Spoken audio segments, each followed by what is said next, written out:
Hey, what's up? Nasir Malik here. Welcome to another IoT tutorial. Hey guys, if you want me to keep doing these videos and post them more often, then I need your help. Please subscribe to my channel and share these videos on social media sites. This motivates me to keep doing these videos. So today we're going to be working on a pretty simple tutorial. We're going to build on this. This is the first one. So I just wanted to discuss. So I'm thinking about doing some of the live streaming.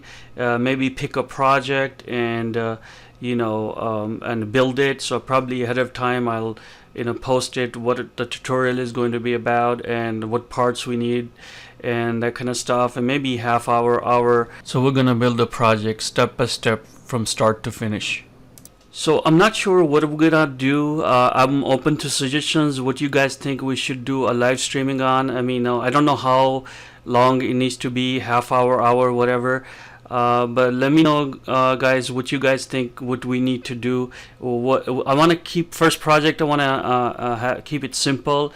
Just to test out all the setup I have for live streaming and everything, and maybe whatever glitches we get into. So just keep it simple. So I'm open to suggestions, so please do post comments in the video description below. So guys, we're gonna be building this very simple dimmer circuit with using NodeMcu and the RobotDyn AC light dimmer module. So to hook it up, so we're gonna go ahead and for this tutorial we're gonna use this one of these module from RobotDyn.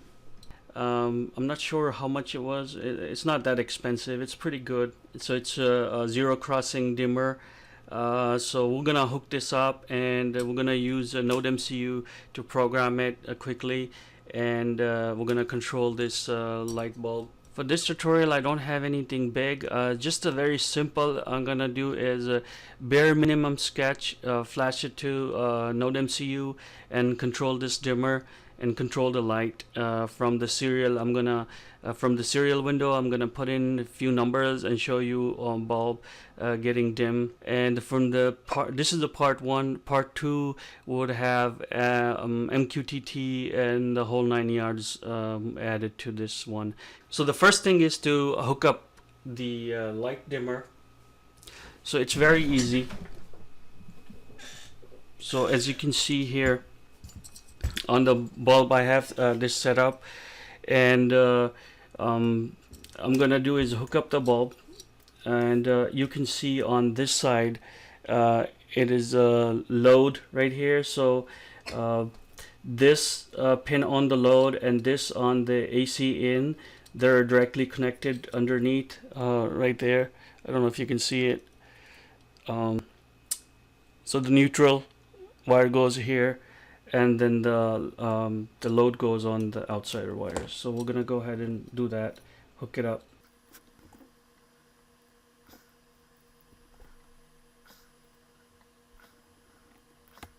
And we're gonna go ahead and hook up the neutral wire. It doesn't matter which one it is for the device, but for the wire it makes a difference when you're powering it up.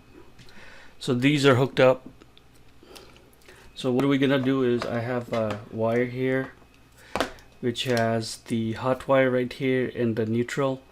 So the way we're gonna hook it up, since the neutral is hooked up directly,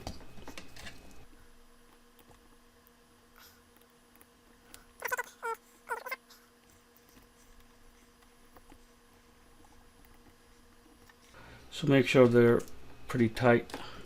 So this is pretty simple. This is it for this setup.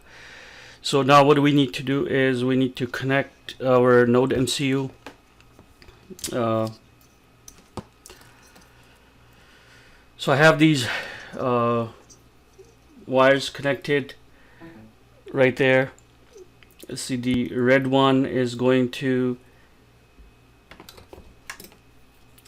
so the red one is going to the 3 volt, and the blue one is going to the ground right here. Ground right there, and the green one is going to D6, which I believe pin 12, and the yellow one is going to D7, which is pin 13. So I think pin 6 is the one for the zero crossing, and then the D7 is to control the PWM. So we're gonna go ahead and connect these accordingly. So here, if you see, I don't know if you can see it or not, right there. So we have VCC ground, second pin, zero crossing, and the PWM control.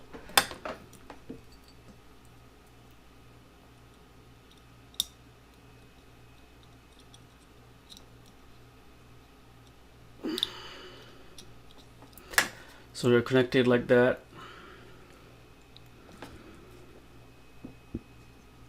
So now I'm going to hook the USB and power it up, and then press the boot button to put it in a flash mode.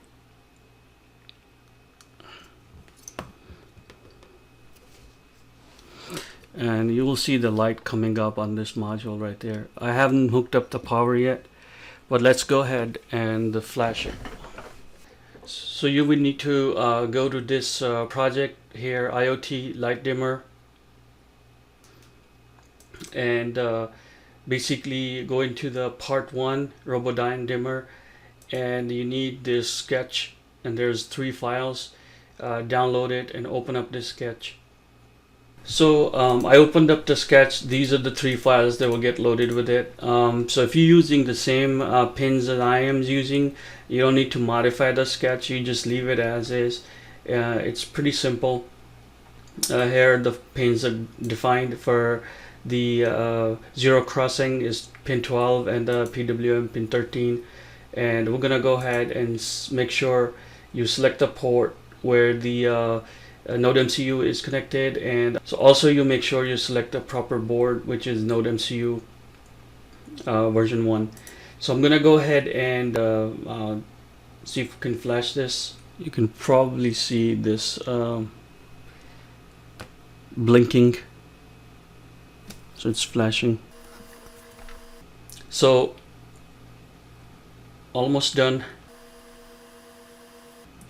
So okay, so what I'm going to do is now open up my serial port, which is this one right here, 115200. So I'm going to open this up, and I want to make sure, so I'm going to plug this in, and it's lighting up. So now it's basically on, and if I want to control it, I'm going to put in a serial 45, and you can see how it goes down.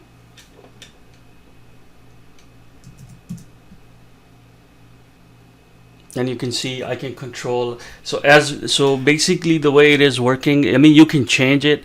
It goes up from 0. So I'm not sure how many steps there are. I'm still playing around with this thing. I'll probably fine tune it later on. But you can actually control it and change it, how many steps you want and how bright you want and all that stuff. So right now I'm putting in 56. So I'm not sure, 200, 250 is the maximum. So if I put in 250, you're going to see it's gonna go into the full light mode. And if I do 150, it will dim a little bit. If I do 100, it will dim further. Maybe do 75, it goes down. 50, it is barely lit. So you can see that. So it's very, very simple to control this. It needs more work. I'm not satisfied the way it is working, but the next is what I'm going to do is basically modify this code and put MQTT and have it hooked up with Home Assistant, and also have it work with Alexa and Google Home. So I'm also working on this Sonar 4-channel Pro next tutorial part 2. It is taking a lot of time to build. I'm gonna put a custom sketch on it and flash it, and we're gonna also have it doing current sensing on each channel, and a current sensing will we'll be able to turn into a 3-way or 4-way switch. This way we can physically control each channel from external switch or through our voice using Alexa or Google Home. I'm building pretty cheap opto-coupler, opto-isolators for these because the current sensors are expensive, the ones that I wanted to use. I have other cheap ones, but I wanted to make it small, compact size, and simple enough so you can put it under any device you want. So we're going to be doing that in the next tutorial. Okay guys, this is it for this tutorial. Until next time, bye.